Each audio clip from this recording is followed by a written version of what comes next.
over the last generation, abortion has been legalized in more and more countries around the world. And yet, when I look at the world and travel around, what I realize is that in places where abortion's been legalized, and I think especially of Europe or Asia, there's not much of a cultural fight about abortion. Even in Europe, I think of some historically Christian countries. And yet, that is not the case in the United States. Abortion's a fight. There is a cultural struggle about abortion. There's a strong pro-life witness, and there has been since Roe v. Wade was passed. And there's a lot of hope for the pro-life cause here because there's still a struggle. There's still a fight. And there's ways we can win this battle, and America can lead the way in the pro-life cause. And we're going to talk about that tonight.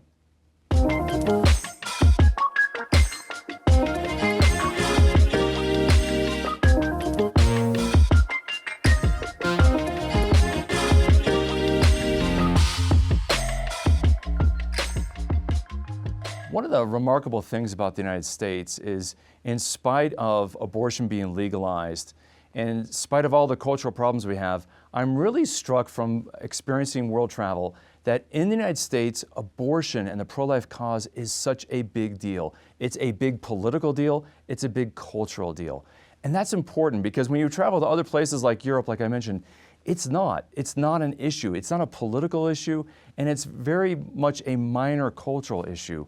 In other words, in a lot of these cultures, they've just kind of capitulated to the culture of death.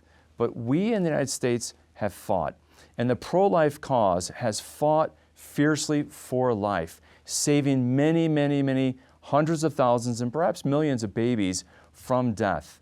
And that fight has sharpened our agenda and our cause for the pro-life, what I would call apologetics. We've gotten better and better at making the case for life.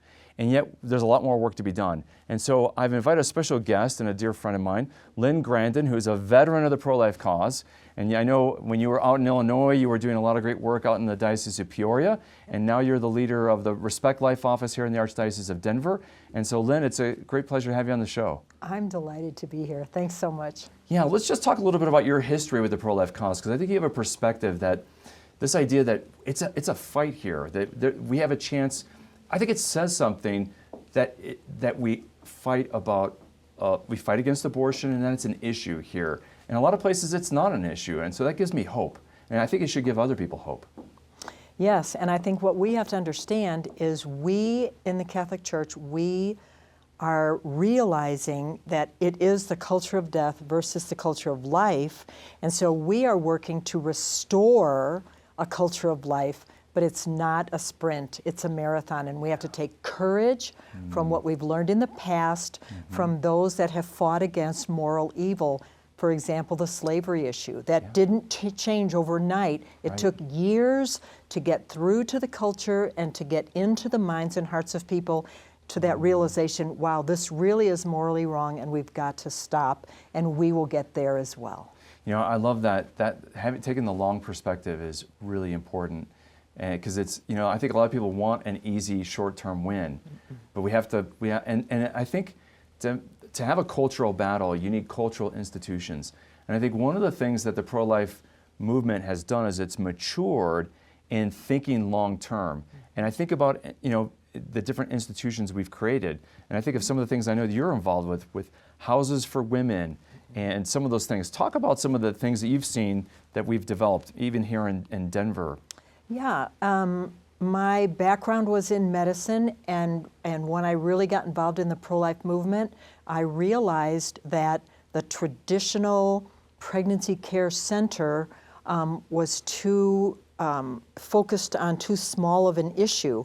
So now we have really broadened the whole concept of coming alongside women that are in crisis, to not just care for her at that moment, but to broaden out into a continuum of care that uses wraparound services of everything that she's going to need to give life to that child and continue caring for that child if she chooses that. And so there are wonderful models out there now that are being replicated across the United States to broaden that, and that really gives witness to the entire world and refutes the argument that we only care about the unborn child, and after that, good luck. That's wrong. That's wrong. You know, I was just with Archbishop Naumann, who's really a great leader for the Bishops' Conference here, and he's such a great fighter for pro-life causes, and he was saying that, you know, we can't just, you know, the pro-life cause can't just be about that moment of decision of abortion or not. It's got to accompany these women for the long run, and we have to, and to do that, it takes resources, right?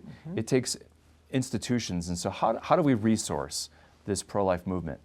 Well, what you have to do is you have to get full medical care for the women, not just, as you said, meeting them at that moment of decision. They have to have the care that they need, the obstetrical care and gynecological care, to carry them through that delivery, and then you have to come alongside them with perhaps entities in your area like Catholic Charities can offer that will care for the mother, that maybe helps them with housing, that maybe there's domestic violence involved, so they need a protective housing.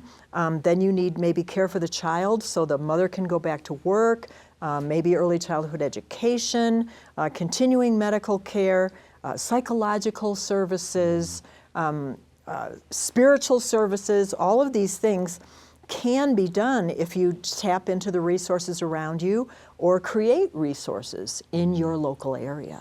That's so important. Well, I want to invite people to join our conversation, and you can text your questions for Lynn at 720-650-0100. We'd love to have you as part of our conversation. So ask a question, put your name if you want. We'd like to hear who you are and where you're from, and have your question so you can join our conversation. Well, Lynn, let's just start off with, take us back to, when did you first get involved in the pro-life cause? What led you to start to work so passionately? I think I was kind of surprised when I talked to people in my own family as I was getting older, that they seemed to feel like abortion was okay just for convenience, or what I felt like were really disappointing reasons why they thought abortion was okay. And I remember thinking, how can they think that way? And then when I got involved working for doctors in obstetrics and gynecology, I really saw the humanity of the unborn in intricate ways, and that really started reinforcing it for me. And then that just grew and grew and grew as I dealt with patients on a day-to-day basis who were making those decisions, and I would just try to reason with them. And it just started evolving and growing, and it really became a part of my life. And then my life was really turned upside down when we came back from living in England, where I was asked to open one of the first women's centers right across the street from a major abortionist in Illinois. That had never really been done before in the United States, and that was a wild ride. And then I met Catholic women there who began to challenge me on Catholic moral issues, and that caused my conversion to the Catholic Church. So I'm pretty wrapped up in it. Yeah, you know, I love that you got involved in this pro-life movement even before you were Catholic. Yes. But then becoming involved in the pro-life cause, you realized Catholicism and pro-life really go together, that the Catholic Church was, it opened, I guess the pro-life cause opened up a window for you to see into the church. It did. I came home and told my husband one night after listening to Dr. Janet Smith's CD, Contraception, Why Not? That just knocked me off my feet, and I came home and I said, the Catholic Church has this ocean of wisdom related to the human body, sexuality, the marital act, on and on and on. I said, I feel like I'm standing on the side of the ocean, and I haven't even put my tongue in the water, and I'd been working in medicine for decades at that time. And I said, I'm willing to give up everything that I know for everything that I don't know, because it's too wonderful, just what I've begun exploring. Well, what people don't probably understand is that your husband's day job at that time was being a Protestant minister, right? I mean, in that time frame, he was an Anglican priest. Yeah, so he was an Anglican priest. Yeah. Yeah, so that's this idea of entering into that big ocean of Catholicism That wasn't a light decision. That wasn't an easy course to take. It wasn't, and I was pretty angry at him wanting to make that move into the church until that time, because I didn't have time to study the theology like he did, because science and medicine were my world. But when I saw the wisdom of the Catholic Church in alignment with these beautiful life issues, I had never experienced anything like that before, and I realized that they were right, and they understood it so much more wonderfully than I had ever even conceptualized before. And so I said, okay, you handle theology stuff. As far as science and medicine, I'm in. Oh, that's beautiful. Yeah. Well, having this wonderful home for women, this house, right across the street from this abortion clinic, from that experience of the pro-life movement, what did you learn in that, and how did they develop a better strategy to convince women not to have an abortion? It wasn't a house, it was an actual medical clinic. We started medical. So you just started offering services to women? Yeah, we started medical, and often they would come in and say, I need an abortion. And we had our methodology down. We would say, have you had an abortion before? And often they would say no, and we would say, well, come on in, and we will explain to you how abortions are done so that you can make an informed decision. And of course, the majority of the time, once they heard how they were done, they were like, I could never do that. And then we'd also say, and we can offer you free ultrasound imaging to make sure that the baby is in utero, because if it's in the tube, they're in trouble. They have to go and to get that taken care of. But we would say, we can offer that to you for free, and we'll answer any questions that you have. And once we got them in and they saw that we loved them and cared about them and offered them free services, about 80% of the girls that were considering abortion, they were abortion bound because we were right across the street from the major abortionist. 80% of them that came to see us, just from being kind and explaining truth to them, they chose life. Wow. So it's, the methodology out there is sound. Yeah, so what gives you hope when it comes to the pro-life cause winning and the culture coming away from abortion? Truth.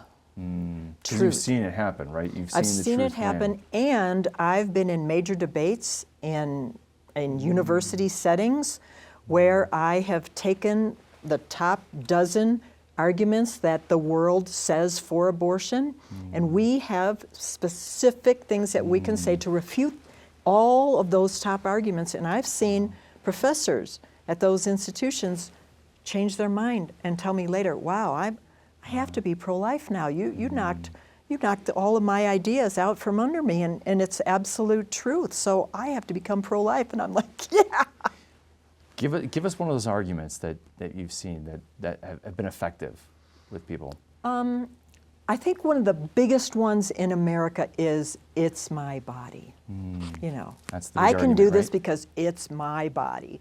And to lovingly say to these girls, you know what? It's not your body. It's someone else's body.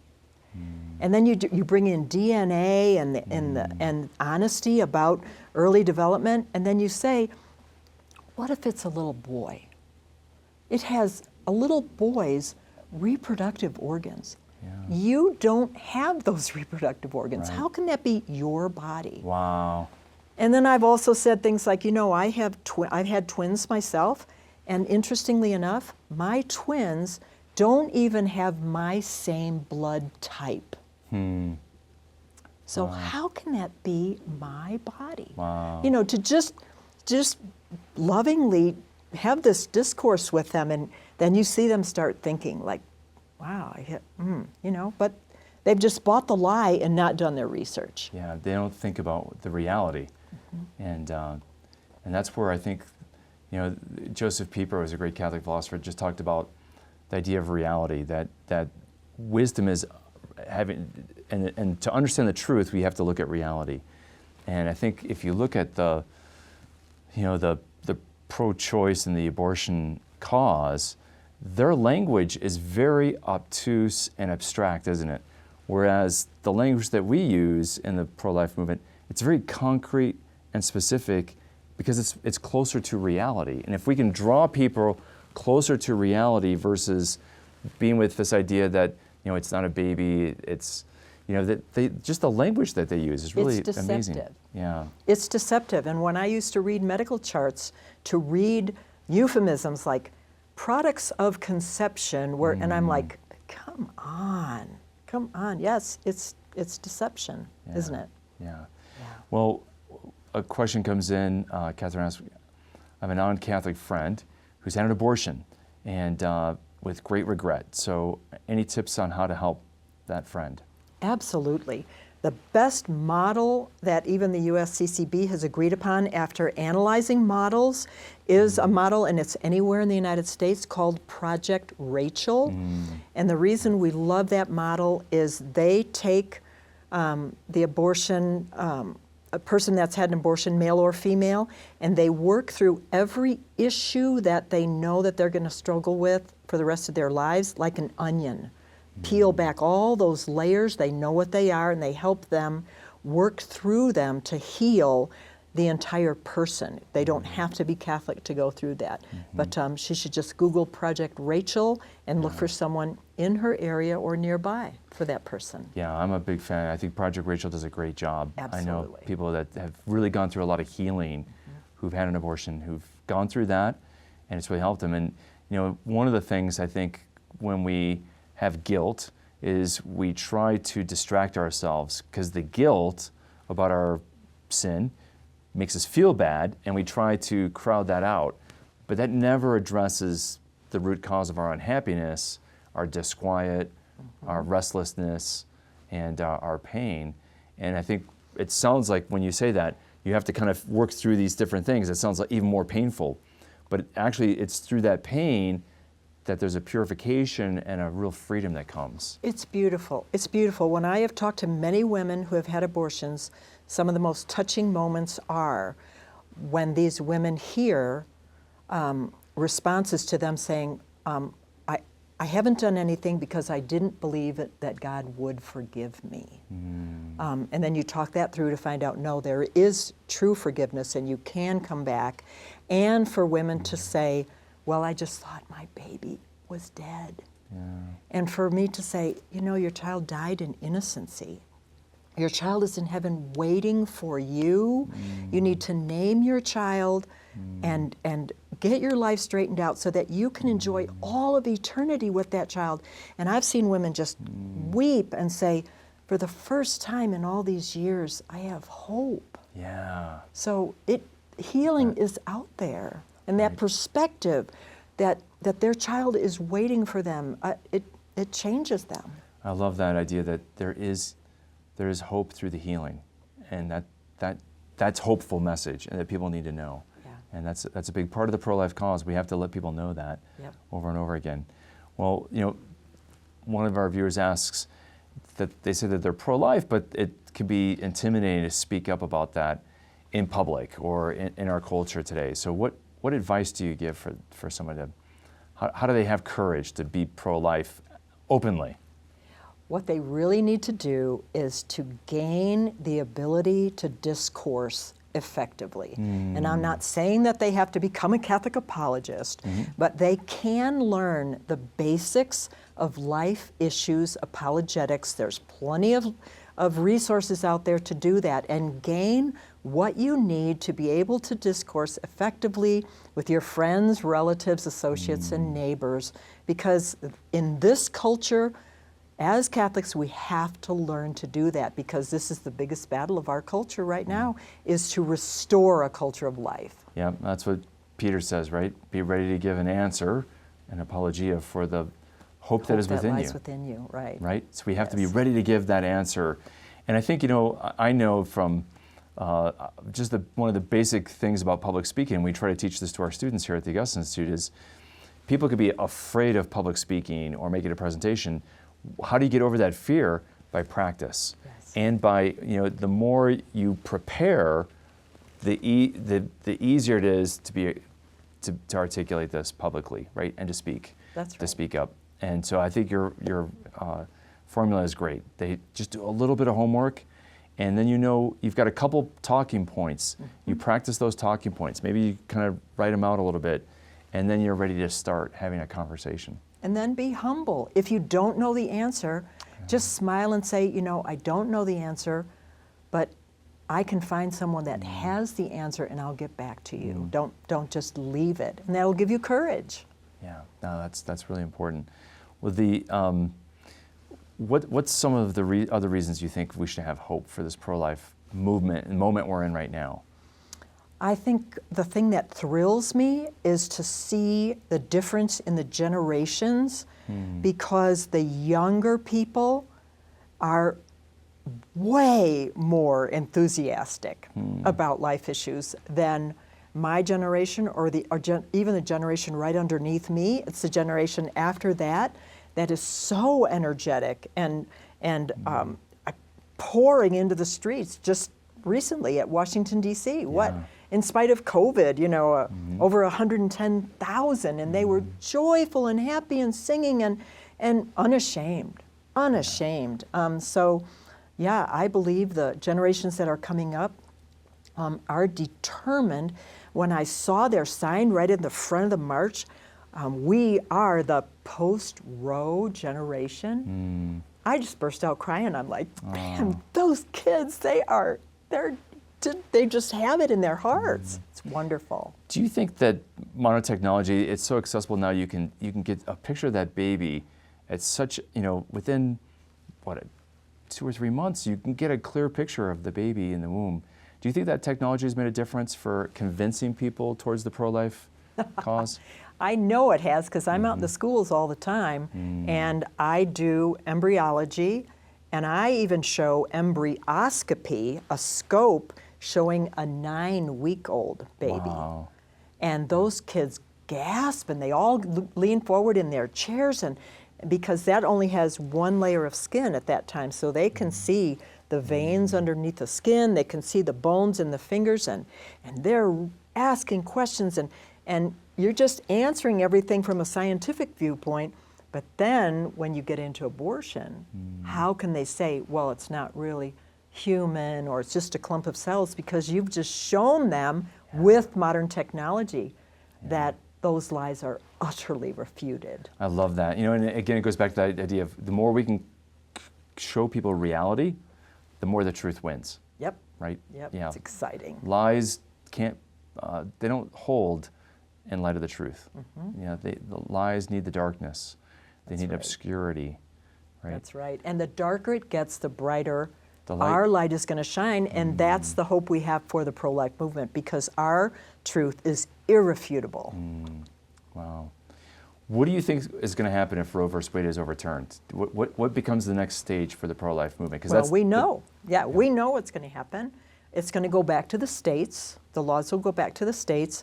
And so everybody's got to be aware of that nationally. That means that what's probably going to happen is New York, California, Illinois, and Colorado will become abortion destinations. So we just have to be prepared for that and pray for creativity, for ways that we will be able to address all of the folks that will be coming to our particular states, wherever you live, to ask God to give us that creativity to be able to meet and address these women that are coming there in their crisis, and be able to intervene before they walk into that abortionist.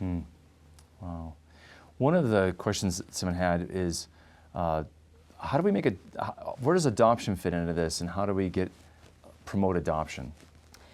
I think adoption is great nowadays because in America, too many people, especially a little bit older, have it in their mind, if I give up my baby, I'll never see them again. And I just can't do that. And of course, the comical answer is, oh, so get rid of the baby? Yeah, that guarantees you'll never see it again. Follow your logic, but to be able to say, now we have open adoption. And if you choose, you can remain to be a part of that baby's life. And for me, I've counseled hundreds of girls and couples considering abortion, and when they've done open adoption, it's been wonderful because maybe they were quite young and they really weren't at the place where they felt like that they could be that child's parents, but they're still a part of their lives, and it's a beautiful thing. And as things grow, they see the validity and the beauty of that. So many girls, though, don't even want to think about adoption because in America we have such a culture of selfishness. You know, if I'm not going to raise this baby, nobody else is either. And so you have to refute those thoughts. Yeah. Wow. That just strikes my heart because I have a brother who was adopted and my son was adopted, and the courage and the fortitude and the selflessness, as you said, I think maybe we as Christians need to uphold that idea of adoption as one of the greatest selfless acts that someone can make. It is. It's a beautiful one, and I think that's honored, for all eternity in heaven. I think there's great merit in making that sacrifice for the sake of the child. Right? That's right. What a beautiful thing. It is. What a beautiful thing. It is. Well, what do you think are some of the challenges for the pro-life cause today? And we talked about some of the things that are hopeful, but what do you think that, or another way to put this too, Lynn, is people ask, well, what should we do? Like, how can we support the pro-life cause? And I know some people would ask, one viewer asks, we always talk about abortion when we talk about being pro-life, but isn't pro-life being broader than that and taking care of the poor? So where does that fit in? Yeah, abortion is just one piece of pro-life issues. In our office, we are out educating all the time, and we say it's a spectrum of life issues. So we deal with embryology, early abortion, all the way through to difficulties, during birth and fetal abnormalities, all those kinds of things, all the way to children with special needs and things that go wrong medically, all the way to all of the complexity of end-of-life issues. Yeah. So yes, all of these things are woven in.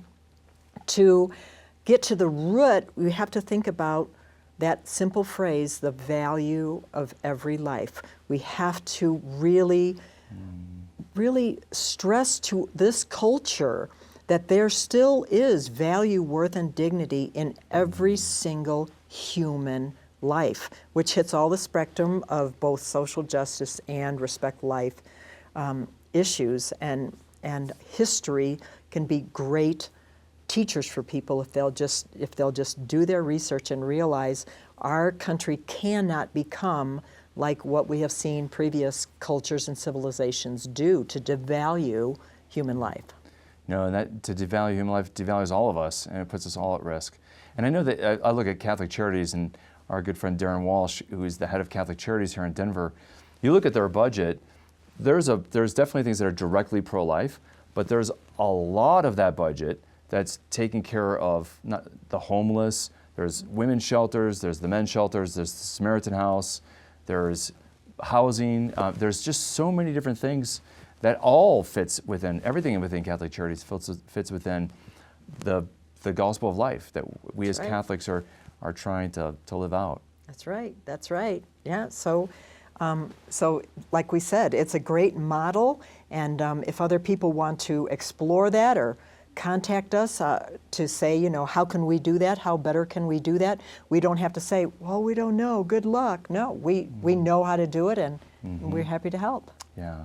And I think, sometimes people will ask, well, do we make too much of fighting abortion when there's other life issues? But no one's going to defend that poor innocent child in the womb if we don't speak up, right? I think that's really important for us. And what they have to understand is it's not just abortion as an issue. The Catholic Church, and this is why I came into the Catholic Church, the Catholic Church says what it says about abortion, about contraception, about in vitro fertilization, artificial reproductive technologies. Their vast wisdom on all of these beginning of life issues is all wrapped into the fact that once that new DNA is finished and that genetically unique human being is set on their trajectory of life, even at one cell big, we honor that realization as a church to know that that being has everything that it needs to become a living human adult. It just needs time and nutrition. Yeah, you know, it's, as you said at the beginning, this Catholic teaching about life is like an ocean.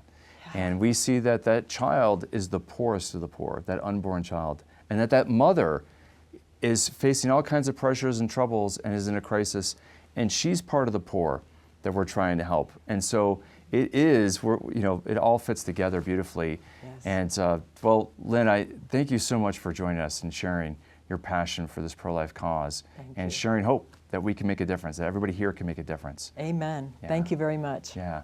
Well, next week we're going to continue this discussion about pro-life issues in terms of a conversation we're going to have with our special guest, Dr. Joseph Meany, who is the president of the National Catholic Bioethics Center. And we're going to talk about some of the issues around bioethics and end of life. And so I hope you can join us for that. And special thanks to all of you who support us in the Mission Circle. That monthly giving society allows us to have this ministry and to share the gospel of life around the world. May the Lord bless and keep you all. Take care.